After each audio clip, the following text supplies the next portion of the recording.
മജ്ജ്‌മ നികായ 75 മാഗണ്ഡീയ soothe. ഈ സൂത്തം ഭഗവാൻ മാഗണ്ഡീയൻ എന്ന പരിവ്രാജകന് കൊടുക്കുന്ന ഉപദേശമാണ്. ഇന്ദ്രിയ സുഖങ്ങൾ നമ്മളെ ബന്ധനത്തിൽപ്പെടുത്തുന്നതാണ്. അതിൽ നിന്ന് നമുക്ക് ദുഃഖമാണ് ഉണ്ടാകുന്നത് എന്ന വിഷയത്തെപ്പറ്റിയാണ് ഈ സൂത്തം പറയുന്നത്. ആരെങ്കിലും പറയുകയാണ് ഇന്ദ്രിയ സുഖങ്ങൾ വളരെ സുഖപ്രദമാണ്, നല്ലതാണ്, അതുകൊണ്ട് യാതൊരുവിധ ദോഷവുമില്ല എന്ന് കരുതുകയാണെങ്കിൽ തീർച്ചയായിട്ടും ഈ സൂത്തം അവരുമായിട്ട് ഷെയർ ചെയ്യുക. ഞാനിങ്ങനെ കേട്ടു. ഭഗവാൻ ഒരിക്കൽ കുരു എന്ന ദേശത്ത് വിഹരിക്കുകയായിരുന്നു. ആ ദേശത്തിൽ കമ്മാസ ധമ്മ എന്ന നഗരത്തിൽ വിഹരിക്കുകയായിരുന്നു. അവിടെ ഭരദ്വാജ കുലത്തിലെ ഒരു ബ്രാഹ്മണനുണ്ടായിരുന്നു. ആ ബ്രാഹ്മണൻ്റെ യജ്ഞശാലയിൽ അല്ലെങ്കിൽ അഗ്നിശാലയിൽ പുല്ലുകൾ കൊണ്ട് ഒരു പായ വിരിച്ചിട്ടുണ്ടായിരുന്നു. അതിലാണ് ഭഗവാൻ വിഹരിച്ചിരുന്നത്.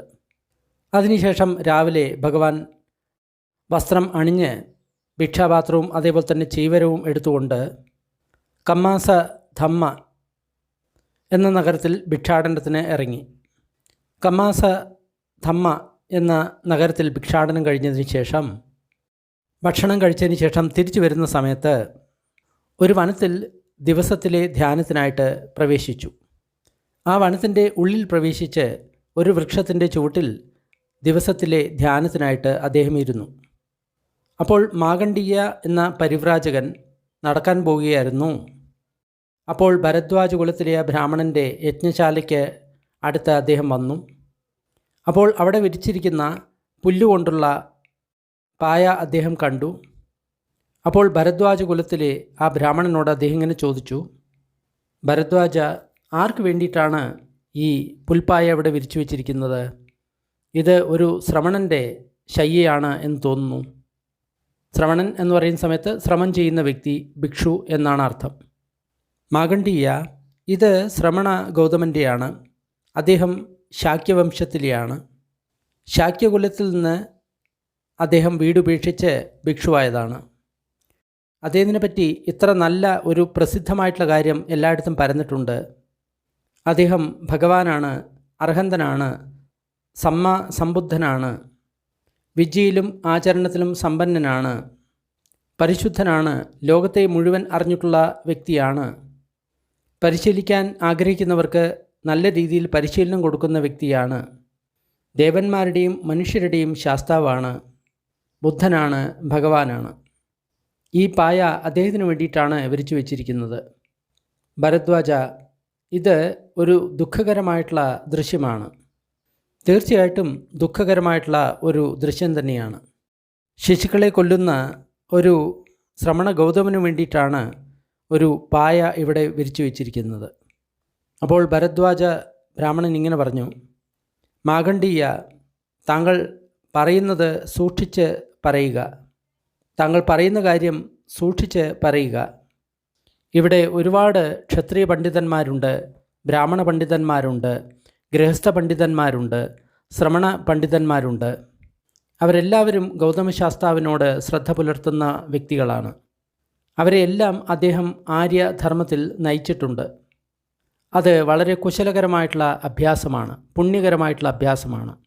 ഭരദ്വാജ, ഞാൻ ശ്രമണ ഗൗതമനെ മുഖാമുഖം കാണുകയാണെങ്കിൽ കൂടി ഞാൻ ഈ കാര്യം തന്നെ അദ്ദേഹത്തിൻ്റെ മുഖത്ത് നോക്കി പറയും. ശ്രമണ ഗൗതമൻ ശിശുക്കളെ കൊല്ലുന്നവനാണ്. അതെന്തുകൊണ്ടാണ്? ഏവം ഹിനോ സുത്തേ ഓചരതാതി.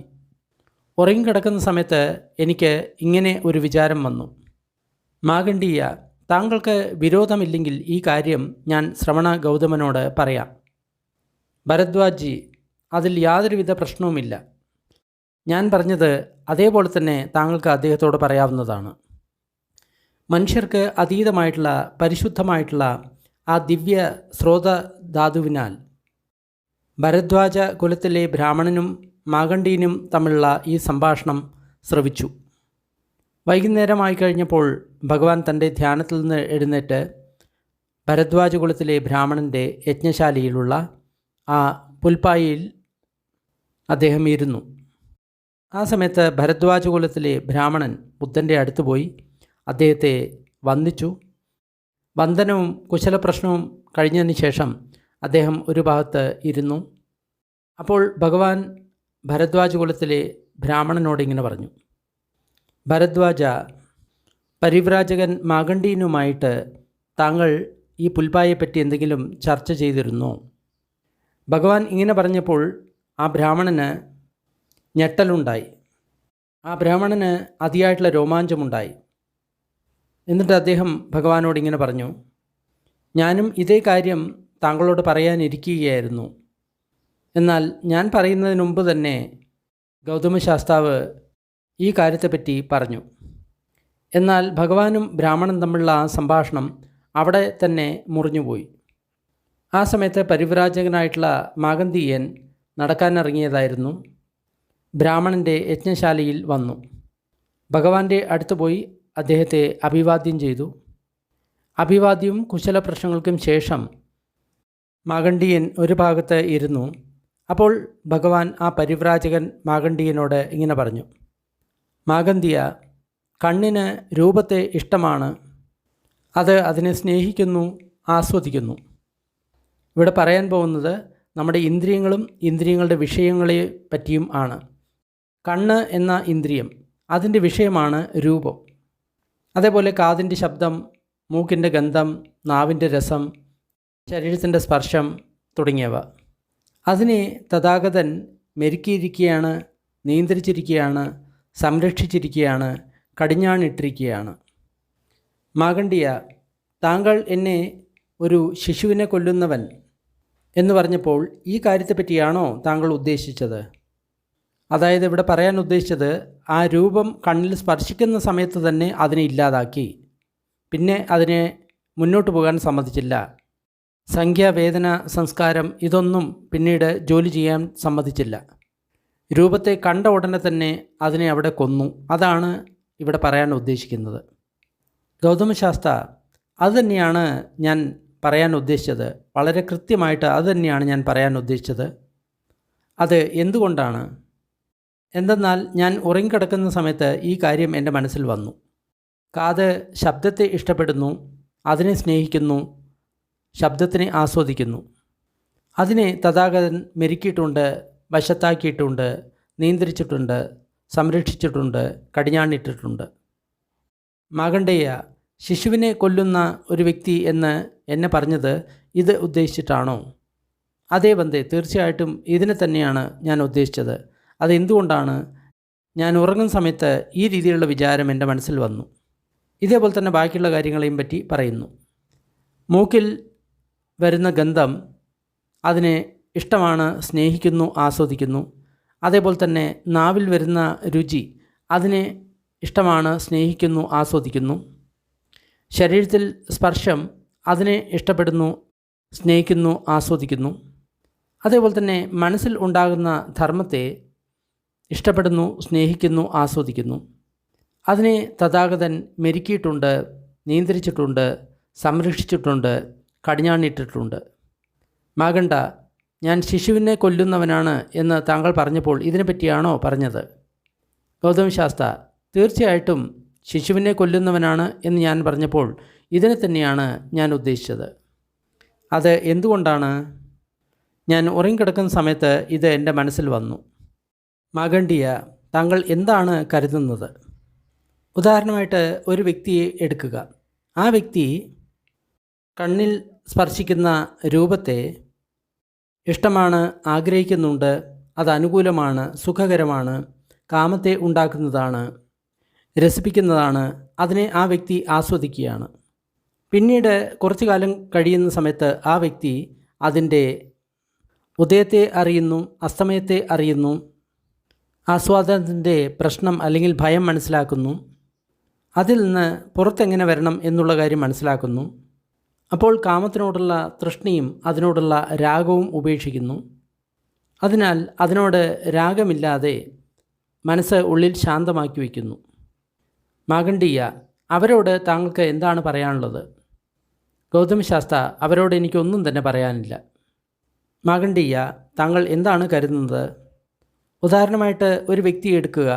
ആ വ്യക്തി കാതിൽ കൂടി വരുന്ന ശബ്ദത്തെ അത് ആ വ്യക്തിക്ക് ഇഷ്ടമാണ്, ആഗ്രഹമാണ്, അനുകൂലമാണ്, സുഖകരമാണ്, കാമത്തെ ഉണർത്തുന്നതാണ്, രസിപ്പിക്കുന്നതാണ്. അതിൽ അവർ ആസ്വദിക്കുന്നു. പക്ഷേ കുറേക്കാലം കഴിയുന്ന സമയത്ത് അതിൻ്റെ ഉദയം, അസ്തമനം, അതിൻ്റെ ആസ്വാദനത്തിലുള്ള ഭയം, അതിൽ നിന്ന് പുറത്തു വരുന്നത് എങ്ങനെ എന്ന് ആ വ്യക്തി മനസ്സിലാക്കുന്നു. അതുമൂലം അതിനോടുള്ള തൃഷ്ണ ഉപേക്ഷിച്ച്, അതിനോടുള്ള രാഗം ഉപേക്ഷിച്ച്, അതിനോടുള്ള ദാഹം ഉപേക്ഷിച്ച് തൻ്റെ ഉള്ളിൽ ശാന്തി പുലർത്തുന്നു.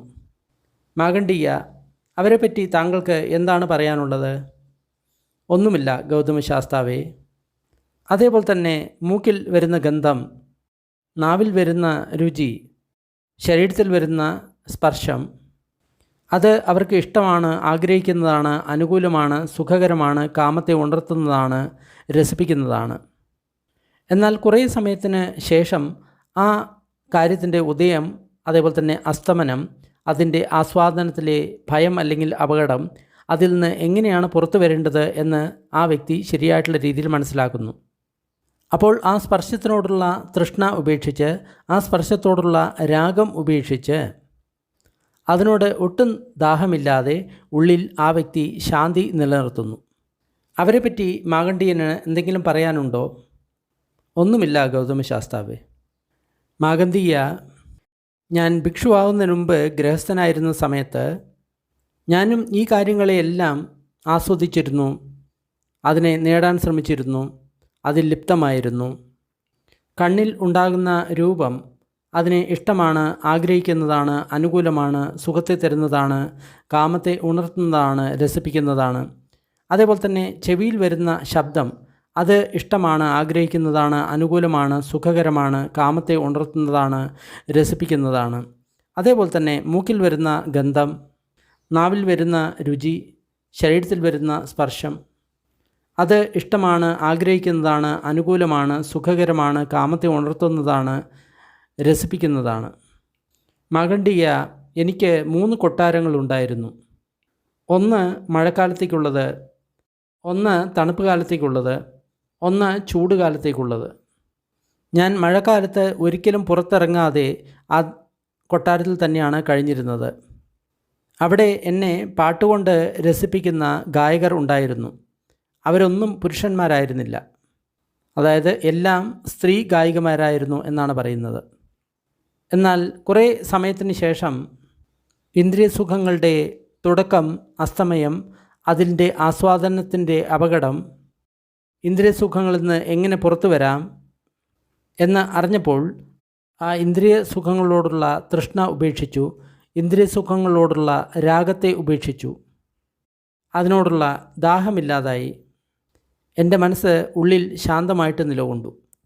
എന്നാൽ മറ്റുള്ള പ്രാണികൾ ആ ഇന്ദ്രിയ സുഖങ്ങളിൽ നിന്ന് വിമുക്തമല്ല എന്ന് ഞാൻ കാണുന്നു. ആ ഇന്ദ്രിയ സുഖങ്ങളോടുള്ള തൃഷ്ണ അവരെ കാർന്നു തിന്നുകയാണ്. ആ ഇന്ദ്രിയ സുഖങ്ങളോടുള്ള രാഗത്താൽ അവർ ജ്വലിച്ചുകൊണ്ടിരിക്കുകയാണ്. അവർ ഇന്ദ്രിയ സുഖങ്ങളിൽ മുഴുകിക്കൊണ്ടിരിക്കുകയാണ്. എനിക്ക് അവരിൽ ഒട്ടും തന്നെ അസൂയയില്ല. അതുകൂടാതെ അത് ആസ്വദിക്കാനും എനിക്ക് ആഗ്രഹമില്ല. അതെന്തുകൊണ്ടാണ്? യാഹയം മാഗണ്ഡീയ രതി അന്യത്രൈവ കാമീഹി അന്യത്ര അകുശലേഹി ധമ്മേഹി. മാഗണ്ഡേയ, ഇന്ദ്രിയ സുഖങ്ങൾ ഇല്ലാതെ, അകുശല ധർമ്മങ്ങൾ ഇല്ലാതെ രതി, അതായത് ഒരു തൃപ്തി അവിടെ ഉണ്ട്. അഭിദിബ്ബം സുഖം സമധികായ തിഷ്ഠതി. അത് സ്വർഗത്തിലെ സുഖങ്ങളോട് ഉപമിക്കാവുന്നതാണ്. ഇവിടെ ഭഗവാൻ പറയുന്ന ആ തൃപ്തി എന്താണ്? അത് ധ്യാനത്തിലെ സുഖം തന്നെയാണ്. അതുകൊണ്ടാണ് ഇവിടെ പറയുന്നത് അന്യത്രൈവ കാമേഹി അന്യത്ര അകുശലേഹി ധമ്മേഹി. അങ്ങനെയാണ് നമ്മൾ ധ്യാനത്തിൽ പ്രവേശിക്കുക. അത് ഏത് ധ്യാനവുമാകാം, 1 തൊട്ട് 8 വരെയുള്ള ഏത് ധ്യാനവുമാകാം. മാഗണ്ഡേയ, ഉദാഹരണമായിട്ട് ഒരു ഗൃഹസ്ഥനുണ്ടെന്ന് കരുതുക, ഗൃഹസ്ഥൻ്റെ പുത്രൻ ഉണ്ട് എന്ന് കരുതുക. ആ വ്യക്തി വളരെ ധനികനാണ്, ധാരാളം സമ്പത്തുണ്ട്, സ്വത്തുണ്ട്. അതിനാൽ അവർ ആ 5 ഇന്ദ്രിയ സുഖങ്ങളിൽ സ്വയം രസിക്കുന്നു, അതിനെ കൂട്ടിവയ്ക്കുന്നു, അതിൽ കൂടുതൽ മുഴുകുന്നു. ഉദാഹരണമായിട്ട് കണ്ണിൽ പതിക്കുന്ന രൂപം, അത് ഇഷ്ടമാണ്, ആഗ്രഹിക്കുന്നതാണ്, അനുകൂലമാണ്, സുഖകരമാണ്, കാമത്തെ ഉണർത്തുന്നതാണ്, രസിപ്പിക്കുന്നതാണ്.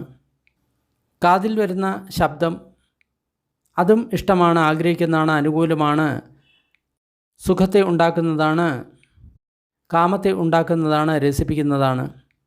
അതേപോലെ തന്നെ മൂക്കിലുണ്ടാകുന്ന ഗന്ധം, നാവിലുണ്ടാകുന്ന രസം, ശരീരത്തിലുണ്ടാകുന്ന സ്പർശം, ഇത് ഇഷ്ടമാണ്, ആഗ്രഹിക്കുന്നതാണ്, അനുകൂലമാണ്, സുഖകരമാണ്, കാമത്തെ ഉണർത്തുന്നതാണ്, രസിപ്പിക്കുന്നതാണ്. അതേസമയത്ത് അവർ ശരീരം കൊണ്ട് നല്ല പ്രവൃത്തി ചെയ്യുന്നു, വാണി കൊണ്ട് നല്ല പ്രവൃത്തി ചെയ്യുന്നു, മനസ്സുകൊണ്ട് നല്ല പ്രവൃത്തി ചെയ്യുന്നു. അപ്പോൾ അവർ ശരീരം ഉപേക്ഷിക്കുന്ന സമയത്ത് മരണശേഷം അവർ നല്ല ഒരു സ്ഥലത്ത് ജനിക്കുന്നു, സ്വർഗ്ഗലോകത്ത് അവർ ജനിക്കുന്നു. താവതിംസ ദേവലോകത്ത് ജനിക്കുന്നു. അതായത് 33 ദേവതകളുടെ ലോകമാണ് താവതിംസ ലോകം. അവർ ഇന്ദ്രിയസുഖങ്ങൾ അനുഭവിച്ചു, എന്നാലും ഒരുപാട് അവർ പുണ്യകർമ്മം ചെയ്തു, ശരീരം കൊണ്ടും മനസ്സുകൊണ്ടും വാക്കുകൊണ്ടും. അതുകൊണ്ട് അവർക്ക് സ്വർഗ്ഗലോകം ലഭിച്ചു. അപ്പോൾ അവർ അവിടെയുള്ള നന്ദനവനത്തിൽ രസിക്കുന്നു. അവർ ഒരു കൂട്ടം അപ്സരസുകളുമായിട്ട് അവിടെ രസിക്കുന്നു. അവർ അവിടെ ദിവ്യമായിട്ടുള്ള 5 ഇന്ദ്രിയ സുഖങ്ങൾ അവർ അവിടെ അനുഭവിക്കുന്നു. ഒരു കാര്യം പ്രത്യേകം ശ്രദ്ധിക്കണം, മനുഷ്യലോകത്തുള്ള 5 ഇന്ദ്രിയ സുഖങ്ങളും അതേപോലെ തന്നെ ദേവലോകത്തുള്ള 5 ഇന്ദ്രിയ സുഖങ്ങളും വളരെ വിഭിന്നമാണ്. ദേവലോകത്തുള്ള 5 ഇന്ദ്രിയ സുഖങ്ങൾ എന്ന് പറയുന്നത് മനുഷ്യലോകത്തുള്ള ഇന്ദ്രിയ സുഖങ്ങളേക്കാൾ വളരെ ശ്രേഷ്ഠമാണ്. അവിടുത്തെ രൂപം, ഗന്ധം, സ്പർശം, രസം, ഇതൊന്നിനെയും നമ്മൾക്ക് ഭൂമിയിലെ കാര്യങ്ങളുമായിട്ട് താരതമ്യം ചെയ്യാൻ സാധിക്കില്ല. അപ്പോൾ അവർ ഒരു ഗൃഹസ്ഥനെ കാണുന്നു, അല്ലെങ്കിൽ ഗൃഹസ്ഥൻ്റെ പുത്രനെ കാണുന്നു. ഭൂമിയിൽ ജീവിക്കുന്ന ആ ഗൃഹസ്ഥൻ അല്ലെങ്കിൽ ആ ഗൃഹസ്ഥൻ്റെ പുത്രൻ, അവൻ 5 ഇന്ദ്രിയ വിഷയങ്ങളെ ആസ്വദിക്കുകയാണ്. മാഗണ്ഡീയ, താങ്കൾ എന്താണ് കരുതുന്നത്? ദേവലോകത്ത് ജനിച്ചിരിക്കുന്ന ആ വ്യക്തി, ആ ദേവപുത്രൻ നന്ദനവനത്തിൽ അപ്സരസുകളുമായിട്ട് 5 ഇന്ദ്രിയ സുഖങ്ങളിൽ മുഴുകിയിരിക്കുകയാണ്. ദിവ്യമായിട്ടുള്ള ഇന്ദ്രിയ സുഖങ്ങളിൽ അവർ മുഴുകിയിരിക്കുകയാണ്. അപ്പോൾ ഭൂമിയിൽ ആ ഗൃഹസ്ഥൻ അല്ലെങ്കിൽ ഗൃഹസ്ഥപുത്രൻ 5 ഇന്ദ്രിയ സുഖങ്ങൾ അനുഭവിക്കുന്നത് കാണുന്ന സമയത്ത് ആ ദേവപുത്രന് അസൂയ തോന്നുമോ? അല്ലെങ്കിൽ മനുഷ്യലോകത്തുള്ള ആ ഇന്ദ്രിയ സുഖങ്ങൾക്കായിട്ട് ആ ദേവപുത്രന് ആസക്തി വരുമോ? ഇല്ല ഗൗതമശാസ്ത്ര. അതെന്തുകൊണ്ടാണ്? ഗൗതമശാസ്ത്ര, ദേവലോകത്തുള്ള ഇന്ദ്രിയ സുഖങ്ങൾ വളരെ ദിവ്യമാണ്. മനുഷ്യലോകത്തുള്ള ഇന്ദ്രിയ സുഖങ്ങളെക്കാളും വളരെ ശ്രേഷ്ഠമാണ്, വളരെ ഉത്തമമാണ്. അതുപോലെ തന്നെ മാഗണ്ഡീയ, ഞാൻ ഒരു ഗൃഹസ്ഥനായിരുന്ന സമയത്ത് ഞാൻ 5 ഇന്ദ്രിയ സുഖങ്ങളിൽ മുഴുകി ഇരുന്നതാണ്. കണ്ണിൽ ഉണ്ടാകുന്ന രൂപം, അതിനെ ഇഷ്ടമാണ്, ആഗ്രഹിക്കുന്നതാണ്, അനുകൂലമാണ്, സുഖകരമാണ്, കാമത്തെ ഉണർത്തുന്നതാണ്, രസിപ്പിക്കുന്നതാണ്. കാതിൽ ഉണ്ടാകുന്ന ശബ്ദം, അത് ഇഷ്ടമാണ്, ആഗ്രഹിക്കുന്നതാണ്, അനുകൂലമാണ്, സുഖകരമാണ്, കാമത്തെ ഉണ്ടാക്കുന്നതാണ്, രസിപ്പിക്കുന്നതാണ്. അതുപോലെ തന്നെ മൂക്കിലുണ്ടാകുന്ന ഗന്ധം, നാവിലുണ്ടാകുന്ന രുചി, ശരീരത്തിലുണ്ടാകുന്ന സ്പർശം, അത് ഇഷ്ടമാണ്, ആഗ്രഹിക്കുന്നതാണ്, അനുകൂലമാണ്, സുഖിപ്പിക്കുന്നതാണ്, കാമത്തെ ഉണർത്തുന്നതാണ്, രസിപ്പിക്കുന്നതാണ്. കുറേ സമയങ്ങൾക്ക് ശേഷം ആ ഇന്ദ്രിയ സുഖങ്ങളുടെ തുടക്കം, ഒടുക്കം, അതിൻ്റെ തൃപ്തി, അതിൻ്റെ ഭയം, ആ ഇന്ദ്രിയ സുഖങ്ങളിൽ നിന്ന് എപ്രകാരം പുറത്തു കടക്കണം എന്നുള്ള കാര്യം, അതുകൂടാതെ തൃഷ്ണയെ ഉപേക്ഷിച്ചുകൊണ്ട്, ഇന്ദ്രിയ സുഖങ്ങൾക്കുള്ള രാഗത്തെ ഉപേക്ഷിച്ചുകൊണ്ട്, ഇന്ദ്രിയ സുഖങ്ങളോട് രാഗമില്ലാതെ ഞാൻ ജീവിച്ചു. എൻ്റെ മനസ്സ് ഉള്ളിൽ ശാന്തമായിരുന്നു. അതായത് നിർവ്വാണം കിട്ടിയതിന് ശേഷമുള്ള അവസ്ഥയാണ് ഭഗവാൻ പറയുന്നത്. ഇന്ദ്രിയ സുഖങ്ങളിൽ നിന്ന് പുറത്തു വരാൻ സാധിക്കാത്ത മറ്റ് പ്രാണികളെ ഞാൻ കാണുന്നുണ്ട്. അവർ ഇന്ദ്രിയ സുഖങ്ങളോടുള്ള തൃഷ്ണയാൽ മൂടപ്പെട്ടവരാണ്. ഇന്ദ്രിയ സുഖങ്ങളോടുള്ള രാഗത്താൽ ദഹിക്കുന്നവരാണ്. ഇന്ദ്രിയ സുഖങ്ങളിൽ ഏർപ്പെട്ടുകൊണ്ടിരിക്കുന്നവരാണ്. എനിക്ക് അവരോട് ഒട്ടും തന്നെ അസൂയയില്ല. അതുകൂടാതെ ആ ഇന്ദ്രിയ സുഖങ്ങൾ ആഗ്രഹിക്കാനും എനിക്ക് താല്പര്യമില്ല. അതെന്തുകൊണ്ടാണ്? യാഹം മാഗന്ധീയ രതി അന്യത്രേവ കാമേഹി അന്യത്ര അകുശലേഹ ദമ്മേഹി. മാഗണ്ഡീയ, അങ്ങനെ ഒരു തൃപ്തിയുണ്ട്. അത് ഇന്ദ്രിയ സുഖങ്ങളിൽ നിന്ന് വിഭിന്നമാണ്, അകുശലധർമ്മങ്ങളിൽ നിന്ന് വിഭിന്നമാണ്. അതായത് ധ്യാനത്തിൻ്റെ കാര്യമാണ് ഇവിടെ പറയുന്നത്. 1 മുതൽ 8 വരെയുള്ള ധ്യാനം. ആ സുഖം ദിവ്യസുഖങ്ങൾക്ക് തുല്യമാണ്. അതായത് സ്വർഗത്തിലെ സുഖങ്ങൾക്ക് തുല്യമാണ്. തായ രതിയാ രമമാനോ ഹീനസ്സ ന പിഹേമി ന തത്ത അഹിരമാമി. ആ തൃപ്തിയെ ആസ്വദിച്ചുകൊണ്ട് ഹീനസ്സ ന പിഹേമി, അതിനേക്കാളും താഴ്ന്ന കാര്യത്തെ പറ്റി ഓർത്ത് ഞാൻ അസൂയപ്പെടുന്നില്ല, അല്ലെങ്കിൽ അതിനെ ആസ്വദിക്കാനും ഞാൻ ആഗ്രഹിക്കുന്നില്ല. മാഗണ്ഡീയ, കുഷ്ഠരോഗം വന്ന് പിടിപെട്ട ഒരു വ്യക്തിയുണ്ട് എന്ന് കരുതുക. അവരുടെ കാലുകൾ മുഴുവൻ അഴുകി വ്രണമായിരിക്കുകയാണ്. അതിൽ ഒരുപാട് പുഴുക്കളുണ്ട്. ആ വ്രണങ്ങളുടെ ദ്വാരത്തിൽ നിറയെ പുഴുക്കളുണ്ട്. അവർ അവരുടെ നഖങ്ങൾ കൊണ്ട് അതിനെ മാന്തുകയാണ്. അപ്പോൾ കത്തിക്കൊണ്ടിരിക്കുന്ന അഗ്നിയിൽ അവർ അവരുടെ ശരീരത്തിനെ ചൂടാക്കും. അതായത് ഇങ്ങനെ ചൊറിയുന്ന സമയത്ത് ആ അഗ്നിയിൽ അവർ അവരുടെ ശരീരത്തെ പൊള്ളിക്കുകയാണെങ്കിൽ അവർക്കൊരു സമാധാനം കിട്ടും. ആ ചൊറിച്ചലിന് ഇത്തിരി കമ്മിയുണ്ടാകും. അതുകൊണ്ടാണ് അവർ അങ്ങനെ ചെയ്യുന്നത് എന്നാണ് പറയുന്നത്. അപ്പോൾ ആ വ്യക്തിയുടെ സുഹൃത്തുക്കൾ, മിത്രങ്ങൾ, കുടുംബാംഗങ്ങൾ, ബന്ധുക്കൾ അവരെല്ലാവരും ഒരു ഭിഷഗ്വരനെ, ഒരു വൈദ്യനെ കൊണ്ടുവരും ആ വ്യക്തിയെ ചികിത്സിക്കാൻ വേണ്ടിയിട്ട്. അപ്പോൾ ആ വൈദ്യൻ ആ വ്യക്തിക്ക് വേണ്ടി മരുന്നുകൾ ഉണ്ടാക്കും. ആ മരുന്നുകൾ ഉപയോഗിച്ചതിന് ശേഷം ആ വ്യക്തി തൻ്റെ കുഷ്ഠത്തെ സുഖപ്പെടുത്തുന്നു. അതിനുശേഷം ആ വ്യക്തി ആരോഗ്യവാനാകുന്നു, സന്തോഷവാനാകുന്നു, സ്വതന്ത്രനാകുന്നു, തൻ്റെ മേൽ നിയന്ത്രണം കൈവരുത്തുന്നു. അതിനുശേഷം അവർക്ക് ഇഷ്ടമുള്ളിടത്ത് അവർക്ക് പോകാവുന്നതാണ്. ആ സമയത്ത് ആ വ്യക്തി മറ്റൊരു വ്യക്തിയെ കാണുന്നു. ആ വ്യക്തിക്ക് കുഷ്ഠരോഗമുണ്ട്. കാലുകൾ മുഴുവൻ അഴുകി വ്രണമായിരിക്കുകയാണ്. അതിൽ നിറയെ പുഴുക്കളുണ്ട്. അവർ അവരുടെ നഖങ്ങൾ കൊണ്ട് ആ വ്രണങ്ങളുടെ പുഴുക്കളെ മാന്തിയെടുക്കുന്നു. എന്നിട്ട് തൻ്റെ ശരീരത്തെ കത്തിക്കൊണ്ടിരിക്കുന്ന അഗ്നിയുടെ അടുത്ത് വെച്ച് അതിനെ ചൂടാക്കുന്നു. മാഗണ്ഡീയ, താങ്കൾ എന്താണ് കരുതുന്നത്? ആ കുഷ്ഠരോഗം പിടിച്ച വ്യക്തി തീയിൽ തൻ്റെ ശരീരത്തെ തപിപ്പിക്കുന്നതോ അല്ലെങ്കിൽ മരുന്നെടുക്കുന്നതോ അതിനെ ആലോചിച്ച് ആ മറ്റേ വ്യക്തിക്ക് അസൂയമുണ്ടാകുമോ? ഇല്ല ഗൗതമശാസ്ത്ര. അതെന്തുകൊണ്ടാണ്? ഗൗതമശാസ്ത്ര, രോഗമുണ്ടാകുന്ന സമയത്ത് മാത്രമാണ് നമ്മൾ മരുന്നെടുക്കുന്നത്. രോഗമില്ലെങ്കിൽ മരുന്നിൻ്റെ നമ്മൾക്ക് ആവശ്യം ഒട്ടും തന്നെ ഇല്ല. അതുപോലെ തന്നെ മാഗണ്ഡീയ, ഞാൻ ഗൃഹസ്ഥനായിരുന്ന സമയത്ത് ഞാൻ ഇന്ദ്രിയസുഖങ്ങൾ അനുഭവിക്കുമായിരുന്നു. ഇന്ദ്രിയസുഖങ്ങളിൽ മുഴുകിയിരുന്നു. ഇന്ദ്രിയസുഖങ്ങൾ ആസ്വദിച്ചിരുന്നു. കണ്ണിൽ വരുന്ന രൂപം അത് ഇഷ്ടമാണ്, ആഗ്രഹമുള്ളതാണ്, അനുകൂലമാണ്, സുഖകരമാണ്, കാമത്തെ ഉണർത്തുന്നതാണ്, രസിപ്പിക്കുന്നതാണ്. കാതിൽ വരുന്ന ശബ്ദം അത് ഇഷ്ടമുള്ളതാണ്, ആഗ്രഹിക്കുന്നതാണ്, അനുകൂലമാണ്, സുഖകരമാണ്, കാമത്തെ ഉണർത്തുന്നതാണ്, രസിപ്പിക്കുന്നതാണ്. അതേപോലെ തന്നെ മൂക്കിൽ വരുന്ന ഗന്ധം, നാവിൽ വരുന്ന രസം, ശരീരത്തിൽ വരുന്ന സ്പർശം അത് ഇഷ്ടമുള്ളതാണ്, ആഗ്രഹിക്കുന്നതാണ്, അനുകൂലമാണ്, സുഖത്തെ ഉണ്ടാക്കുന്നതാണ്, കാമത്തെ ഉണർത്തുന്നതാണ്, രസിപ്പിക്കുന്നതാണ്. കുറേ സമയത്തിന് ശേഷം ആ ഇന്ദ്രിയ സുഖങ്ങളുടെ തുടക്കം, ഒടുക്കം, അതിൻ്റെ തൃപ്തി, അതിലുള്ള ഭയം, അതിലുള്ള ആപത്ത്, ആ ഇന്ദ്രിയ സുഖങ്ങളിൽ നിന്ന് എങ്ങനെ പുറത്തു വരണമെന്ന് അറിഞ്ഞു. ആ ഇന്ദ്രിയ സുഖങ്ങളോടുള്ള തൃഷ്ണ ഉപേക്ഷിച്ചു. ആ ഇന്ദ്രിയ സുഖങ്ങളോടുള്ള രാഗം ഉപേക്ഷിച്ചു. ആ ഇന്ദ്രിയ സുഖങ്ങളോടുള്ള ദാഹം ഉപേക്ഷിച്ചപ്പോൾ എൻ്റെ മനസ്സ് ഉള്ളിൽ ശാന്തമായി. അതായത് നിർവ്വാണം കിട്ടിയ ശേഷമുള്ള അവസ്ഥയാണ് ഈ പറയുന്നത്. അപ്പോൾ ഞാൻ മറ്റുള്ള വ്യക്തികൾ അവർ ഇന്ദ്രിയ സുഖങ്ങളിൽ നിന്ന് മോചിതരല്ല. ഇന്ദ്രിയ സുഖങ്ങളോടുള്ള തൃഷ്ണയാൽ അവർ വിഴുങ്ങപ്പെട്ടിരിക്കുകയാണ്. ഇന്ദ്രിയ സുഖങ്ങളോടുള്ള രാഗത്താൽ അവർ കത്തിക്കൊണ്ടിരിക്കുകയാണ്. അവർ ഇന്ദ്രിയ സുഖങ്ങളിൽ മുഴുകിയിരിക്കുകയാണ്. ഞാൻ അവരിൽ അസൂയപ്പെടുന്നില്ല. ആ ഇന്ദ്രിയ സുഖങ്ങളെ അനുഭവിക്കാനും ഞാൻ ആഗ്രഹിക്കുന്നില്ല. അതെന്തുകൊണ്ടാണ്? യാഹയം മാഗണ്ഡീയ രതി അന്യത്രേവ കാമേഹ അന്യത്ര അകുശലേഹി ധമ്മേഹി. ഇന്ദ്രിയ സുഖങ്ങൾ ഒഴിവാക്കിക്കൊണ്ട്, അകുശല ധർമ്മങ്ങൾ ഒഴിവാക്കിക്കൊണ്ട് ഒരു തൃപ്തിയുണ്ട്. അഭിദിബ്ബം സുഖം സമതിഗയ തിഷ്ഠതി. ആ ദിവ്യമായിട്ടുള്ള സുഖം സ്വർഗ സുഖങ്ങൾക്ക് സമാനമാണ്. അതായത് ഇവിടെ പറയുന്നത് ധ്യാനത്തിൻ്റെ സുഖമാണ്. അതുകൊണ്ടാണ് പറഞ്ഞത് അന്യത്രേവ കാമേഹി അന്യത്ര അകുശലേഹി ധമ്മേഹി.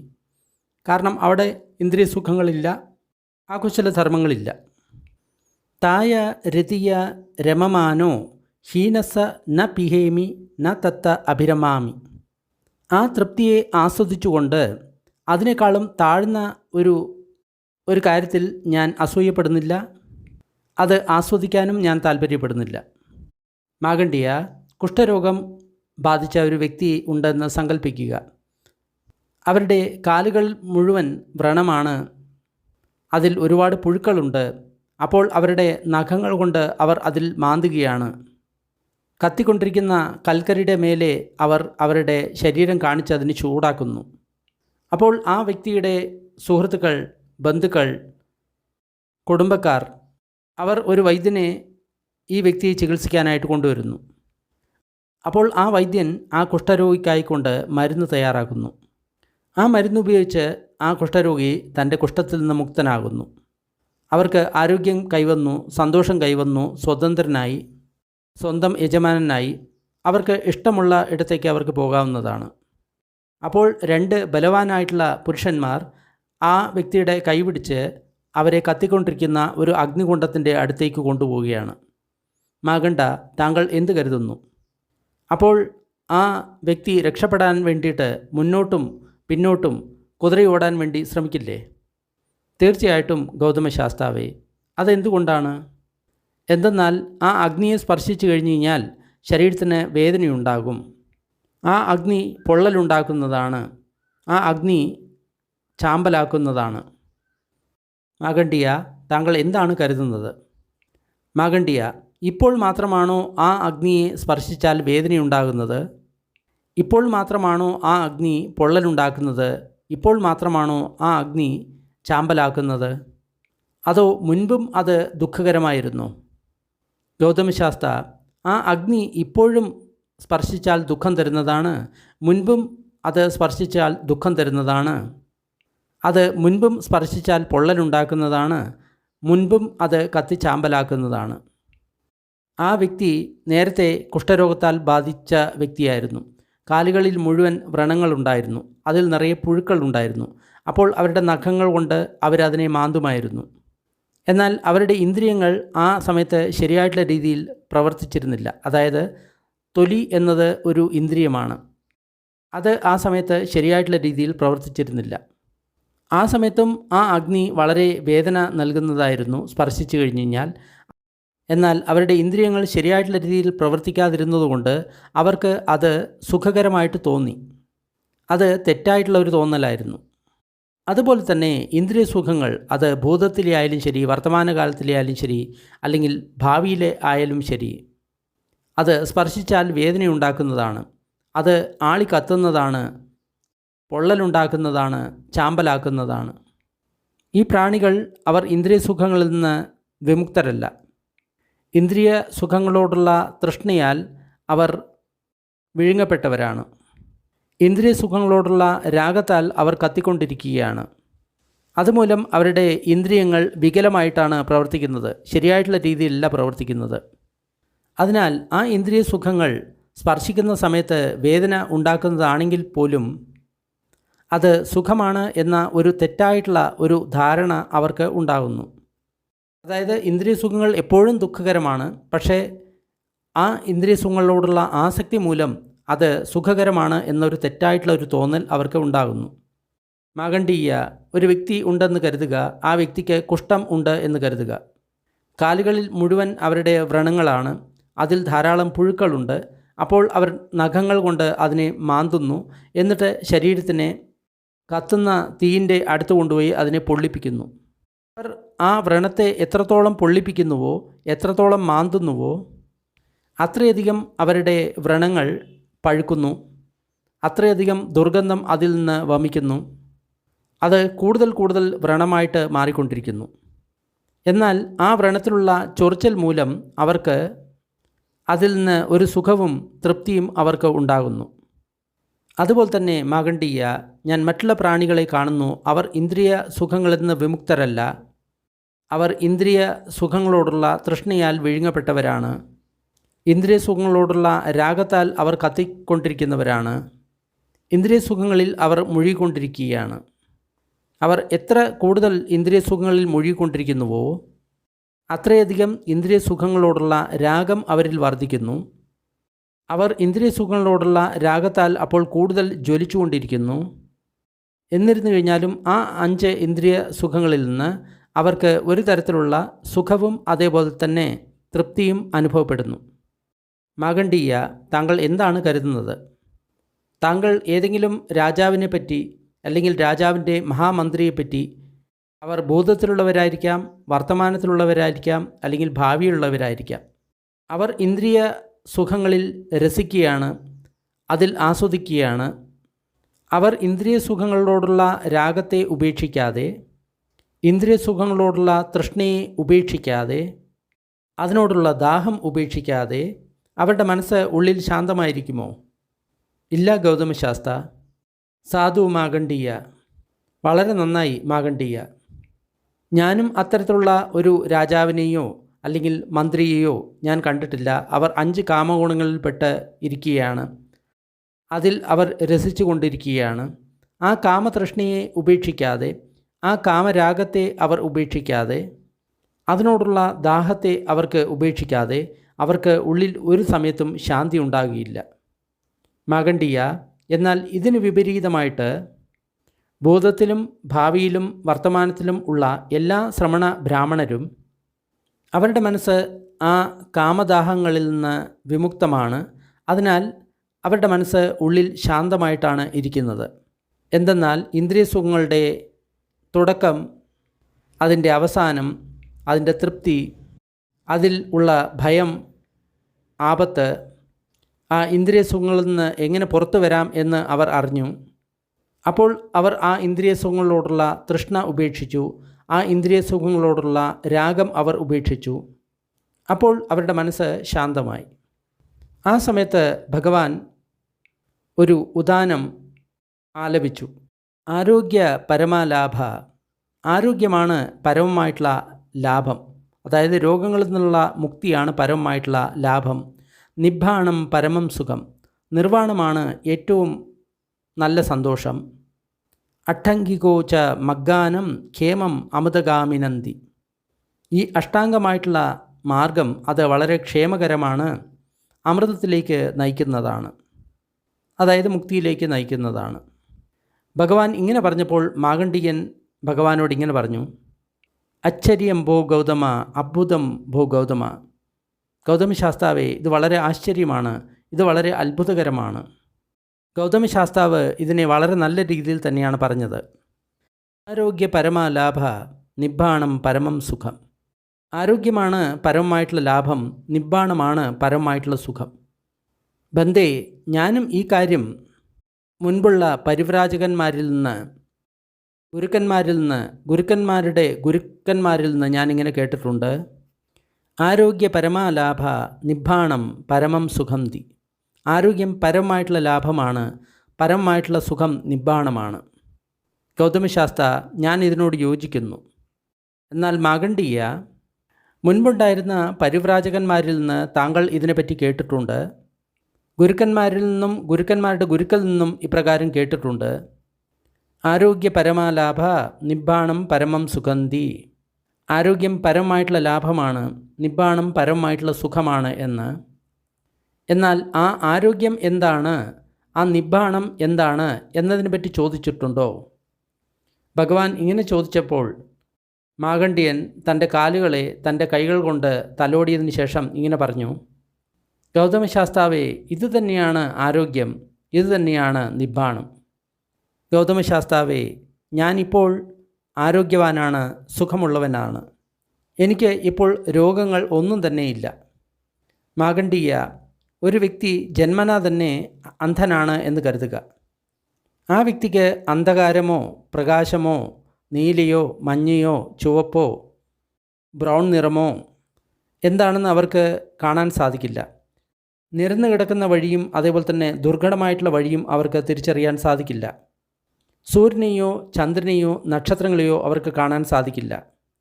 അപ്പോൾ കണ്ണുള്ള ഒരു വ്യക്തി ഇങ്ങനെ പറയുന്നത് അവർ കേൾക്കുക: വെളുത്ത വസ്ത്രം വളരെ നല്ലതാണ്, ഇത് വളരെ ആകർഷണീയമാണ്, ഇതിൽ കറകൾ ഒന്നും തന്നെയില്ല, ശുദ്ധമാണ്. അപ്പോൾ ഈ അന്ധനായിട്ടുള്ള വ്യക്തി ആ വെളുത്ത വസ്ത്രം തേടിപ്പോകുന്നു. അപ്പോൾ ഒരു വ്യക്തി ആ അന്ധനായിട്ടുള്ള വ്യക്തിയെ ചതിക്കുന്നു. ഒരുപാട് അഴുക്കുള്ള വൃത്തികെട്ട വസ്ത്രം ആ അന്ധന് കൊടുക്കുന്നു. എന്നിട്ട് പറയുന്നു: പുരുഷ, ഇതാ ആ വെള്ള വസ്ത്രം, ഇത് വളരെ ആകർഷണീയമാണ്, ഇതിൽ കറ ഒന്നും തന്നെയില്ല, പരിശുദ്ധമാണ്. അപ്പോൾ അന്ധനായിട്ടുള്ള വ്യക്തി അതിനെ എടുക്കുന്നു, എന്നിട്ട് ധരിക്കുന്നു, എന്നിട്ട് സ്വന്തം സന്തോഷം ഇങ്ങനെ വെളിപ്പെടുത്തുന്നു: ഈ വെള്ള വസ്ത്രം വളരെ നല്ലതാണ്, വളരെ ആകർഷണീയമാണ്, ഇതിൽ കറകളൊന്നുമില്ല. ഇത് വളരെ പരിശുദ്ധമാണ്. മാഗണ്ഡീയ, താങ്കൾ എന്താണ് കരുതുന്നത്? ആ ജന്മനായിട്ടുള്ള വ്യക്തിക്ക് ഈ കാര്യത്തെ അറിയാനോ കാണാനോ സാധിക്കുമോ? ഒരു അഴുക്ക് പുരണ്ട വസ്ത്രത്തെയാണ് അവർ വാങ്ങിച്ചിരിക്കുന്നത്, ധരിച്ചിരിക്കുന്നത് എന്ന ആ വ്യക്തിക്ക് അറിയാനോ കാണാനോ സാധിക്കുമോ? അതോ കണ്ണുള്ള ആ വ്യക്തിയോടുള്ള വിശ്വാസത്താലാണോ അവർ ഇങ്ങനെ പറയുന്നത്? ഈ വെളുത്ത വസ്ത്രം വളരെ നല്ലതാണ്, ആകർഷണീയമാണ്, കറകളൊന്നുമില്ല, പരിശുദ്ധമാണ് എന്ന്. ഗൗതമശാസ്ത്ര, അവർ അറിഞ്ഞിട്ടല്ല പറയുന്നത്, കണ്ടിട്ടല്ല പറയുന്നത്. ആ മുഷിഞ്ഞ വസ്ത്രത്തെയാണ് അവർ വാങ്ങിച്ചിരിക്കുന്നത്, അതിനെയാണ് അവർ ധരിച്ചിരിക്കുന്നത്. എന്നിട്ട് ആ കണ്ണുള്ള വ്യക്തി പറഞ്ഞ കാര്യത്തിൽ വിശ്വാസം കൊണ്ടാണ് അവർ പറയുന്നത്, വെളുത്ത വസ്ത്രം വളരെ നല്ലതാണ്, ആകർഷണീയമാണ്, ഇതിൽ കറകളൊന്നുമില്ല, പരിശുദ്ധമാണ് എന്ന്. മാഗണ്ഡീയ, ഇതേപോലെ തന്നെ മറ്റുള്ള സമ്പ്രദായങ്ങളിലെ പരിവ്രാജകന്മാർ അന്ധരാണ്, കാഴ്ചയില്ലാത്തവരാണ്. ആരോഗ്യത്തെപ്പറ്റി അവർക്ക് ഒന്നും തന്നെ അറിയില്ല. നിബ്ബാണത്തെപ്പറ്റി അവർക്ക് ഒന്നും തന്നെ അറിയില്ല. എങ്കിലും അവർ ഈ ചൊല്ലുകൾ ആവർത്തിക്കും. ആരോഗ്യപരമാ ലാഭ, നിബ്ബാണം പരമം സുഖം. ആരോഗ്യമാണ് പരമമായിട്ടുള്ള ലാഭം, നിബ്ബാണമാണ് പരമമായിട്ടുള്ള സുഖം. എന്തെന്നാൽ ഈ വരികൾ അർഹന്തന്മാരാണ് മുൻപ് പാടിയിരുന്നത്, സമ്മാസമ്പുദ്ധന്മാരാണ് മുൻപ് ഈ വരികൾ പറഞ്ഞിട്ടുള്ളത്. ആരോഗ്യ പരമാലാഭ, നിബ്ബാണം പരമം സുഖം, അട്ടങ്കികോജമഗ്ഗാനം ഖേമം അമതഗാമനന്തി. ഇപ്പോൾ ഇതിലെ ഒരു വരി മാത്രമേ സാധാരണ ജനങ്ങൾ ഉപയോഗിക്കുന്നുള്ളൂ. എന്നാൽ മാഗണ്ഡീയ, ഈ ശരീരം ഒരു രോഗമാണ്, ഒരു ട്യൂമറാണ്, ഒരു അമ്പാണ്, ദുഃഖമാണ്, രോഗമാണ്. എന്നാലും താങ്കൾ പറയുന്നു ഈ ശരീരം ആരോഗ്യമുള്ളതാണ്, ഇത് തന്നെയാണ് നിബ്ബാണം എന്ന് പറയുന്നു. മാഗണ്ഡീയ, താങ്കൾക്ക് ആര്യന്മാരുടെ ദൃഷ്ടി ഇല്ല. ആ ആര്യന്മാരുടെ ദൃഷ്ടി ഉണ്ടായിരുന്നെങ്കിൽ ആ ദൃഷ്ടിയാൽ ആരോഗ്യത്തെ താങ്കൾ അറിയുമായിരുന്നു, നിബ്ബാണത്തെ താങ്കൾ അറിയുമായിരുന്നു. ഇവിടെ ആര്യന്മാരുടെ ദൃഷ്ടി എന്ന് പറയുന്നത് മുക്തി നേടിയവരുടെ ജ്ഞാനദൃഷ്ടിയെയാണ് ഇവിടെ പറയുന്നത്, അറിവിൻ്റെ ദൃഷ്ടി. ഗൗതമശാസ്താവേ, എനിക്ക് താങ്കളിൽ പൂർണ്ണ വിശ്വാസമുണ്ട്. താങ്കൾക്ക് ആ ധർമ്മം എന്നെ പഠിപ്പിക്കാൻ സാധിക്കും. അതിനാൽ ഞാൻ ആരോഗ്യത്തെ അറിയും, അതേപോലെ തന്നെ നിബ്ബാണത്തെയും അറിയും. മാഗണ്ഡീയ, ഒരു വ്യക്തി ജന്മനാൽ അന്ധനാണ് എന്ന് കരുതുക. അവർക്ക് അന്ധകാരത്തെയോ പ്രകാശത്തെയോ നീലയെയോ മഞ്ഞയെയോ ചുവപ്പനെയോ ബ്രൗണിനെയോ കാണാൻ സാധിക്കില്ല. സമമായിട്ടുള്ള വഴിയെയും ദുർഘടമായിട്ടുള്ള വഴിയെയും അവർക്ക് കാണാൻ സാധിക്കില്ല. സൂര്യനെയോ ചന്ദ്രനെയോ നക്ഷത്രങ്ങളെയോ അവർക്ക് കാണാൻ സാധിക്കില്ല. അപ്പോൾ ആ വ്യക്തിയുടെ ബന്ധുക്കൾ, സുഹൃത്തുക്കൾ, കുടുംബക്കാർ എല്ലാവരും കൂടി ഒരു വൈദ്യനെ കൊണ്ടുവരുന്നു ഈ വ്യക്തിയെ ചികിത്സിക്കാനായിക്കൊണ്ട്. അപ്പോൾ ആ വൈദ്യൻ ഈ വ്യക്തിയെ ചികിത്സിക്കാനായിട്ട് മരുന്നുണ്ടാക്കുന്നു. എന്നാൽ ആ മരുന്ന് ഉപയോഗിച്ചതിന് ശേഷവും ഈ വ്യക്തിക്ക് കാഴ്ച തിരിച്ചു കിട്ടുന്നില്ല, വ്യക്തമായിട്ട് കാണാൻ സാധിക്കുന്നില്ല. മാഗണ്ഡീയ, താങ്കൾ എന്താണ് കരുതുന്നത്? അതുമൂലം ആ വൈദ്യന് ഒരുപാട് പ്രയാസവും കഷ്ടപ്പാടും ഉണ്ടാകില്ലേ? അതേ ഗൗതമശാസ്ത്ര. അതുപോലെ തന്നെ മാഗണ്ഡീയ, ഞാൻ താങ്കൾക്ക് ധമ്മം ഉപദേശിച്ചു തരികയാണ് എന്ന് കരുതുക. ഇതാണ് ആരോഗ്യം, ഇതാണ് നിബ്ബാണം എന്ന് ഞാൻ പറയുകയാണെങ്കിൽ താങ്കൾക്ക് ആ ആരോഗ്യത്തെ അറിയാൻ സാധിക്കില്ല, ആ നിബ്ബാണത്തെ കാണാൻ സാധിക്കില്ല. ഇത് തന്നെയാണ് മറ്റുള്ള സമ്പ്രദായത്തിലെ ആൾക്കാർ നമ്മളോട് ചെയ്തുകൊണ്ടിരിക്കുന്നത്. അവർ പറയും നിങ്ങൾ ബ്രഹ്മമാണ്, നിങ്ങൾ ബ്രഹ്മമാണ് എന്ന് പറയും. പക്ഷേ ഈ പറഞ്ഞതുകൊണ്ട് നമ്മൾക്ക് അതിനെ ഒരിക്കലും ദർശിക്കാൻ സാധിക്കില്ല. അതുമൂലം മാഗണ്ഡേയ, എനിക്ക് കഷ്ടപ്പാടുണ്ടാകുന്നു, ബുദ്ധിമുട്ടുണ്ടാകുന്നു. ഗൗതമശാസ്താവിൽ എനിക്ക് ഉറച്ച വിശ്വാസമുണ്ട്. താങ്കൾക്ക് ആ ധർമ്മം എന്നെ പഠിപ്പിക്കാൻ സാധിക്കും. അതുമൂലം എനിക്ക് ആരോഗ്യത്തെ അറിയാൻ സാധിക്കും, നിബ്ബാണത്തെ കാണാനും സാധിക്കും. മാഗണ്ഡേയ, ഒരു വ്യക്തി ജന്മന അന്ധനാണ് എന്ന് കരുതുക. അവർക്ക് ഇരുട്ടിനെയോ പ്രകാശത്തിനെയോ തിരിച്ചറിയാൻ സാധിക്കില്ല. നീലയെയോ മഞ്ഞയെയോ ചുവപ്പിനെയോ ബ്രൗണിനെയോ തിരിച്ചറിയാൻ സാധിക്കില്ല. സമമായിട്ടുള്ള വഴിയും അതേപോലെ തന്നെ ദുർഘടമായിട്ടുള്ള വഴിയും തിരിച്ചറിയാൻ സാധിക്കില്ല. അല്ലെങ്കിൽ സൂര്യനെയോ ചന്ദ്രനെയോ നക്ഷത്രങ്ങളെയോ കാണാൻ സാധിക്കില്ല. അപ്പോൾ അവർ കണ്ണുള്ള ഒരു വ്യക്തി ഇങ്ങനെ പറയുന്നത് കേൾക്കുന്നു, വെളുത്ത വസ്ത്രം വളരെ നല്ലതാണ്, ഇത് ആകർഷണീയമാണ്, കറയില്ലാത്തതാണ്, ശുദ്ധമാണ്. അപ്പോൾ അവർ ആ വെളുത്ത വസ്ത്രം അന്വേഷിച്ച് പുറപ്പെടുന്നു. അപ്പോൾ ഒരു വ്യക്തി, ഈ അന്ധനായിട്ടുള്ള വ്യക്തിക്ക് മുഷിഞ്ഞ അഴുക്ക് പുരണ്ട ഒരു വസ്ത്രം കൊടുത്ത് ആ വ്യക്തിയെ പറ്റിക്കുന്നു. പുരുഷ, ഇതാണ് നിങ്ങൾ പറഞ്ഞ വെള്ള വസ്ത്രം, ഇത് വളരെ ആകർഷണീയമാണ്, ഇതിൽ കറയൊന്നുമില്ല, വളരെ ശുദ്ധമാണ് എന്ന് പറയുന്നു. അപ്പോൾ അന്ധനായിട്ടുള്ള വ്യക്തി അതിനെ എടുക്കുന്നു, എന്നിട്ട് ധരിക്കുന്നു. അപ്പോൾ ആ അന്ധനായിട്ടുള്ള വ്യക്തിയുടെ സുഹൃത്തുക്കളും കുടുംബാംഗങ്ങളും കൂട്ടുകാരും ബന്ധുക്കളും ഒരു വൈദ്യനെ കൊണ്ടുവരുന്നു ഈ അന്ധനെ ചികിത്സിക്കാനായിട്ട്. ഈ വൈദ്യൻ അന്ധന് മരുന്നുകൾ ഉണ്ടാക്കി നൽകുന്നു. വമനദ്രവ്യം, വിരേചനദ്രവ്യം, അഞ്ജനം, അഞ്ജനം, നസ്യകർമ്മം. അവർ ഇതെല്ലാം ഉപയോഗിക്കുന്ന സമയത്ത് അവരുടെ കണ്ണുകൾക്ക് സുഖമാവുന്നു. അതുമൂലം അവർക്ക് കാണാൻ സാധിക്കുന്നു. അവരുടെ കണ്ണുകൾ സുഖം പ്രാപിച്ച സമയത്ത് തന്നെ അവർക്ക് ആ മുഷിഞ്ഞ അഴുക്ക് പുരണ്ട വസ്ത്രത്തോടുള്ള ആഗ്രഹം നഷ്ടമാവുന്നു. അപ്പോൾ ആ വസ്ത്രം തന്ന വ്യക്തിയെ ആ വ്യക്തിക്ക് ഒരിക്കലും സുഹൃത്തായിട്ട് കാണാൻ സാധിക്കില്ല, പക്ഷേ ഒരു ശത്രുവായിട്ടായിരിക്കും കാണുക. ആ വ്യക്തിയെ കൊല്ലാൻ തന്നെയുള്ള ദേഷ്യം ആ വ്യക്തിക്ക് ഉണ്ടാകും. ഇത്ര സമയം വരെ ഈ വ്യക്തി എന്നെ വഞ്ചിച്ചുകൊണ്ടിരിക്കുകയായിരുന്നു, വഴിതെറ്റിച്ചുകൊണ്ടിരിക്കുകയായിരുന്നു. ഈ മുഷിഞ്ഞ അഴുക്ക് പുരണ്ട വസ്ത്രം എനിക്ക് തന്നു. എന്നിട്ട് അയാൾ ഇങ്ങനെയാണ് പറഞ്ഞത്: പുരുഷ, ഇതാണ് താങ്കൾ പറഞ്ഞ വെള്ള വസ്ത്രം, ഇത് വളരെ സുന്ദരമാണ്, കറയൊന്നും ഇല്ലാത്തതാണ്, പരിശുദ്ധമാണ്. അതുപോലെ മാഗണ്ഡീയ, ഞാൻ താങ്കളെ ധർമ്മം പഠിപ്പിക്കുകയാണ് എന്ന് കരുതുക. എന്നിട്ട് ഇങ്ങനെ പറയുന്നു: ഇതാണ് ആരോഗ്യം, ഇതാണ് നിബ്ബാണം. അപ്പോൾ താങ്കൾക്ക് ആരോഗ്യത്തെ അറിയാൻ സാധിക്കും, നിബ്ബാണത്തെ കാണാൻ സാധിക്കും. താങ്കൾക്ക് ആ ചക്ഷു അല്ലെങ്കിൽ ആ കാഴ്ച ഉണ്ടായ ഉടനെ തന്നെ ഈ 5 ഉപാദാന സ്കന്ധങ്ങളോടുള്ള ഉപാദാനം അല്ലെങ്കിൽ ആസക്തി താങ്കൾ ഉപേക്ഷിക്കുന്നതാണ്. അതായത് ഈ ശരീരത്തോടും അതേപോലെ തന്നെ മനസ്സിൻ്റെ 4 സ്കന്ധങ്ങളോടും ഉള്ള ആസക്തി, അതായത് ഇത് എൻ്റെയാണ്, ഞാനാണിത് അനുഭവിക്കുന്നത് എന്നുള്ളതിനെ താങ്കൾക്ക് മറികടക്കാൻ സാധിക്കും. ഒരുപക്ഷെ താങ്കൾ ഇങ്ങനെയും കരുതാം: ഒരുപാട് കാലമായി ഈ മനസ്സ് എന്നെ വഞ്ചിക്കുകയായിരുന്നു, എന്നെ വഴിതെറ്റിക്കുകയായിരുന്നു, എന്നെ തെറ്റായ രീതിയിലേക്ക് കൊണ്ടുപോവുകയായിരുന്നു. എന്തെന്നാൽ ഇതുവരെ ഞാൻ ഈ രൂപത്തെയായിരുന്നു ഗ്രഹിച്ചുകൊണ്ടിരുന്നത്. വിജ്ഞാനം, സംഖ്യ, വേദന, സംസ്കാരം, ഇതിനെയാണ് ഞാൻ എൻ്റെ എന്ന് കരുതിയത്. അതായത് ശരീരത്തിലും മനസ്സിലും എന്തെല്ലാം വന്നോ അത് എൻ്റെയാണ്, ഇത് എന്നിലാണ്, ഇത് ഞാനാണ് എന്നുള്ള തെറ്റായിട്ടുള്ളൊരു ധാരണ നമ്മൾക്ക് ഉണ്ടായി. തസ്സമേ ഉപാദാന പച്ചയ ഭവ്, എൻ്റെ ഉള്ളിലുള്ള ആ ഉപാദാനത്തിൻ്റെ കാരണമായാണ് ഭവം ഉണ്ടായത്. ഭവപച്ചയ ജാതി, ഭവം മൂലമാണ് ജന്മമുണ്ടായത്. ജാതിപച്ചയ ജരാമരണം ശോകപരിദേവ ദുഃഖദോമനസുപായാസ സംഭവന്തി. ആ ജനനം മൂലമാണ് എനിക്ക് ജര, മരണം, ശോകം, പരിദേവം, ദുഃഖം, ദോർമനസം, ഉപായാസം ഇവ മുഴുവനും ഉണ്ടായത്. ഏവമേതസ് കേവലസ് ദുഃഖഖന്ധസ് സമുദയോ ഹോതീതി. ഇപ്രകാരമായിരുന്നു ഈ ദുഃഖസ്കന്ധങ്ങളുടെ സമുദയം ഉണ്ടായിക്കൊണ്ടിരുന്നത്. ഗൗതമശാസ്താവേ, എനിക്ക് താങ്കളിൽ ഉറച്ച വിശ്വാസമുണ്ട്. താങ്കൾക്ക് എന്നെ ധമ്മം പഠിപ്പിക്കാൻ സാധിക്കും. അപ്പോൾ ഈ ആസനത്തിൽ നിന്ന് എഴുന്നേൽക്കുന്ന സമയത്ത് തന്നെ എൻ്റെ അന്ധത ഇല്ലാതാവും, മാറും. മാഗണ്ഡിയ, അങ്ങനെ ആണെങ്കിൽ താങ്കൾ സത്പുരുഷന്മാരുമായിട്ട് കൂടിച്ചേരണം.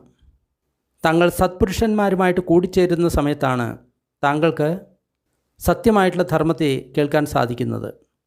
ആ സത്യമായിട്ടുള്ള ധർമ്മത്തെ നിങ്ങൾ കേൾക്കുന്ന സമയത്താണ് ആ ധർമ്മത്തിനനുസരിച്ച് താങ്കൾക്ക് അഭ്യസിക്കാൻ സാധിക്കുന്നത്. ആ ധർമ്മത്തിനനുസരിച്ച് താങ്കൾ അഭ്യസിക്കുന്ന സമയത്താണ് താങ്കൾക്ക് ഈ കാര്യങ്ങളെ സ്വയം അറിയാനും കാണാനും സാധിക്കുന്നത്. ഇത് രോഗങ്ങളാണ്, മുഴകളാണ്, അമ്പുകളാണ്. എന്നാൽ ഇവിടെ രോഗങ്ങളില്ല, മുഴകളില്ല, അമ്പുകളില്ല, അതൊന്നും തന്നെ ഇവിടെയില്ല. എല്ലാം അവസാനിച്ചു. തത്സമേ ഉപാദാന നിരോധ ഭവനിരോധ. ഇപ്രകാരം എൻ്റെ ഉപാദാനം നിരോധമാകുന്ന സമയത്ത് ഭവം നിരോധമാകുന്നു. ഭവനിരോധ ജാതി നിരോധോ. ഭവം നിരോധമാകുന്ന സമയത്ത് ജന്മം നിരോധമാകുന്നു. ജാതി നിരോധ ജരാമരണം ശോകപരിദേവ ദുഃഖദോമനസുപായാസ നിരുജ്ജന്തി. അപ്പോൾ അങ്ങനെ ആ ജാതി അവസാനിക്കുന്ന സമയത്ത് ജരാമരണം, ശോകം, പരിദേവം, ദുഃഖം, ദോമനസ്സും ഉപായാസം ഇവ പരിപൂർണമായിട്ടും ഇല്ലാതാകുന്നു. ഏവമേതസ്സ കേവലസ്സ ദുഃഖഗന്ധസ്സ നിരോധോ ഹോതി. ഇപ്രകാരം കേവലം ദുഃഖസ്കന്ധങ്ങളുടെ നിരോധം ഉണ്ടാകുന്നു. ഭഗവാൻ അങ്ങനെ പറഞ്ഞപ്പോൾ പരിവ്രാജകൻ മാഗണ്ഡീയൻ ഭഗവാനോട് ഇങ്ങനെ പറഞ്ഞു: അഭിക്കന്തം ഭോ ഗൗതമ, അഭിക്കന്തം ഭോ ഗൗതമ. ഗൗതമ ശാസ്താവേ, വളരെ നന്നായി, വളരെ നന്നായി. മറച്ചു വെച്ചിരിക്കുന്നതിനെ നിവർത്തി വയ്ക്കുന്നത് പോലെ, മറച്ചിരിക്കുന്നതിനെ പ്രകടമാക്കുന്നത് പോലെ, വഴിതെറ്റിയവന് വഴി കാണിച്ചു കൊടുക്കുന്നത് പോലെ, അന്ധകാരത്തിൽ ദീപം തെളിയിക്കുന്നത് പോലെ കണ്ണുള്ളവർക്ക് കാഴ്ചകൾ വ്യക്തമായിട്ട് കാണാൻ സാധിക്കും. അതുപോലെ ഗൗതമ ശാസ്താവ് ധർമ്മത്തെ പല രീതിയിൽ വിശദീകരിച്ച് വ്യക്തമാക്കി തന്നു. ഞാൻ ഗൗതമ ശാസ്താവിനെ ശരണം പ്രാപിക്കുന്നു, ധർമ്മത്തെ ശരണം പ്രാപിക്കുന്നു, സംഘത്തെ ശരണം പ്രാപിക്കുന്നു. ഗൗതമ ശാസ്താവിൽ നിന്ന് എനിക്ക് പ്രവജ്യ ലഭിച്ചാലും ഉപസമ്പദ ലഭിച്ചാലും, അതായത് ഗൗതമ ശാസ്താവ് എന്നെ സന്യാസിയാക്കുക, ഭിക്ഷുവാക്കുക. മാഗണ്ഡീയ, ഏതെങ്കിലും വ്യക്തി മറ്റൊരു സമ്പ്രദായത്തിൽ സന്യാസിയാണ് എങ്കിൽ ഈ ധർമ്മവിനയത്തിലേക്ക് മാറണം എന്ന് ആഗ്രഹിക്കുന്നു എങ്കിൽ ആ വ്യക്തി 4 മാസങ്ങൾ ചിലവഴിക്കേണ്ടതുണ്ട്. 4 മാസങ്ങൾ കഴിഞ്ഞതിന് ശേഷം ഭിക്ഷുക്കൾ ആ വ്യക്തിയിൽ തൃപ്തനാണ് എങ്കിൽ ആ വ്യക്തിക്ക് പ്രവജ്യ കൊടുക്കുന്നു, അതേപോലെ തന്നെ ഉപസമ്പതിയും കൊടുക്കുന്നു. എന്നിരുന്നു കഴിഞ്ഞാലും വ്യക്തികൾ തമ്മിൽ വ്യത്യാസം എനിക്ക് മനസ്സിലാക്കാൻ സാധിക്കും. ബന്ദേ, ഉപസമ്പതിക്ക് 4 മാസം കാത്തിരിക്കണം എങ്കിൽ ഞാൻ 4 വർഷങ്ങൾ കാത്തിരിക്കാൻ തയ്യാറാണ്. 4 വർഷങ്ങൾ കഴിഞ്ഞതിന് ശേഷം ഭിക്ഷുക്കൾ എന്നിൽ തൃപ്തരാണെങ്കിൽ അവർ തീർച്ചയായിട്ടും എനിക്ക് ഉപസമ്പദ തരാവുന്നതാണ്, പ്രവജ്യ തരാവുന്നതാണ്. അതിനുശേഷം ആ പരിവ്രാജകനായിട്ടുള്ള മാഗണ്ഡീയ ഭഗവാനിൽ നിന്ന് പ്രവജ്യ സ്വീകരിച്ചു, ഉപസമ്പദ സ്വീകരിച്ചു. ഉപസമ്പദ കിട്ടിയിട്ട് അധികം ആകുന്നതിന് മുൻപ് തന്നെ ആയുഷ്മാൻ മാഗണ്ഡീയ ഒറ്റയ്ക്ക് ജീവിച്ചുകൊണ്ട്, ഇന്ദ്രിയങ്ങളെ ഉള്ളിലേക്ക് തിരിച്ചുകൊണ്ട്, ജാഗ്രതയോടുകൂടി, ഉത്സാഹത്തോടുകൂടി, ദൃഢനിശ്ചയത്തോടുകൂടി ജോലി ചെയ്തു. എന്നിട്ട് ഈ ജീവിതത്തിൽ തന്നെ ബ്രഹ്മചര്യത്തിൻ്റെ അന്തിമ ലക്ഷ്യമായിട്ടുള്ള ആ ലക്ഷ്യത്തെ, ആത്യന്തികമായിട്ടുള്ള ലക്ഷ്യത്തെ മനസ്സിലാക്കി. കുലപുത്രന്മാർ ഏതൊരു കാര്യത്തിനു വേണ്ടിയാണോ ഗൃഹസ്ഥ ജീവിതം ഉപേക്ഷിച്ച് സന്യാസിയാവുന്നത്, ആ ലക്ഷ്യത്തെ സ്വന്തം ഉള്ളിൽ ദർശിച്ചുകൊണ്ട് മാഗണ്ഡീയൻ ജീവിക്കാൻ തുടങ്ങി. അതായത് നിർവ്വാണം നേടി എന്നാണ് പറയുന്നത്. അപ്പോൾ അദ്ദേഹത്തിന് ഇങ്ങനെ മനസ്സിലായി, എൻ്റെ പുനർജന്മം അവസാനിച്ചു, ബ്രഹ്മചര്യ ജീവിതം അവസാനിച്ചു, ഏതൊന്ന് ചെയ്യണമോ അത് ചെയ്തു തീർത്തു, ഇനി ഒരു സ്ഥലത്തും എനിക്ക് പുനർജന്മം ഇല്ല. അങ്ങനെ ആയുഷ്മാൻ മാഗണ്ഡീയ അർഹന്തന്മാരിൽ ഒരു അർഹന്തനായി. മാഗണ്ഡീയ സുത്തം നിഠിതം. ഇന്ദ്രിയസുഖങ്ങൾ വളരെ ഹാനികരമാണ് എന്ന് ഈ സൂത്രത്തിൽ നിന്ന് വളരെ വ്യക്തമാണ്. അതിനാൽ ഇന്ദ്രിയസുഖങ്ങളിൽ നിന്ന് വെളിയിൽ വരാൻ നമ്മളെ പ്രേരിപ്പിക്കുന്നതിന് ഈ സൂത്രം തീർച്ചയായിട്ടും സഹായിക്കും. സൂത്രം ഇഷ്ടമായി കഴിഞ്ഞ് കഴിഞ്ഞാൽ ലൈക്ക് ചെയ്യുക, ഷെയർ ചെയ്യുക. അതേപോലെ തന്നെ കൂടുതൽ സൂത്രങ്ങൾ ഡിസ്ക്രിപ്ഷൻ ബോക്സിലുണ്ട്. അല്പസമയം പുണ്യവിതരണം അഭ്യസിക്കാം. ദുഃഖം അനുഭവിക്കുന്ന സർവ്വപ്രാണികളും ദുഃഖത്തിൽ നിന്ന് വിമുക്തരാകട്ടെ. ഭയം അനുഭവിക്കുന്ന സർവ്വപ്രാണികളും ഭയത്തിൽ നിന്ന് വിമുക്തരാകട്ടെ. ശോകം അനുഭവിക്കുന്ന സർവ്വപ്രാണികളും ശോകത്തിൽ നിന്ന് വിമുക്തരാകട്ടെ. എല്ലാ പ്രാണികൾക്കും മുക്തി ലഭിക്കട്ടെ. നമ്മൾ നേടിയ ഈ പുണ്യത്തിൽ സർവ്വജീവികളും പങ്കാളികളാകട്ടെ. അതുമൂലം സർവ്വപ്രാണികൾക്കും സുഖവും സന്തോഷവും ഉണ്ടാകട്ടെ. ഭൂമിയിലും ആകാശത്തിലും ഉള്ള സർവ്വപ്രാണികളും അധോലോകത്തെയും മനുഷ്യലോകത്തെയും ദേവലോകത്തെയും രൂപ അരൂപ ബ്രഹ്മലോകത്തിലെയും സർവ്വപ്രാണികളും നമ്മളുടെ ഈ പുണ്യത്തിൽ പങ്കാളികളാകട്ടെ. അതിശക്തരായിട്ടുള്ള ദേവന്മാരും ബ്രഹ്മന്മാരും ബുദ്ധശാസനത്തെ സംരക്ഷിക്കട്ടെ. സാധു സാധു സാധു.